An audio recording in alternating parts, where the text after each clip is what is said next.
मैं निवेदन करूंगी, बार बार क्यों टोका जाता महिलाओं को, उसके पीछे कारण है। आप सोने की भांति हो। वो कहती कि पुरुषों को भी टोकिए, ये भी तो शॉर्ट्स पहन करके गली में वॉकिंग करने के लिए चले जाते हैं, हमें क्यों टोका जाता है? तो ध्यान देना, इसके पीछे बहुत गहरा रीजन है, शायद आप समझ पाओ।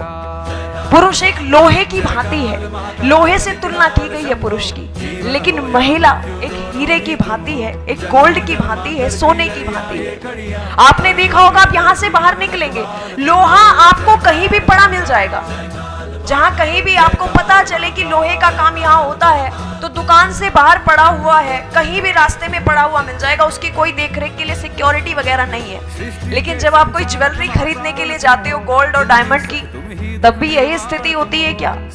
कवर करके रखा जाता है, और कवर ही नहीं, ओवर सिक्योरिटी में रखा जाता है। साइरेंस यूज हो जाते हैं जैसे ही कोई टच करता है। लेकिन यहाँ स्थिति विपरीत आई, आप सोने की भांति हो। और मुझे समझ नहीं आता कि हमें छोटे ड्रेसेस पहनने में ही क्यों स्वतंत्रता चाहिए? हमें पढ़ने के लिए स्वतंत्रता क्यों नहीं चाहिए? हमें बाहर निकलने के लिए स्वतंत्रता क्यों नहीं चाहिए? हमें कुछ अचीवमेंट्स लेने के लिए स्वतंत्रता क्यों नहीं चाहिए? क्या छोटे कपड़े पहनने से ही स्वतंत्रता मिलेगी हमें?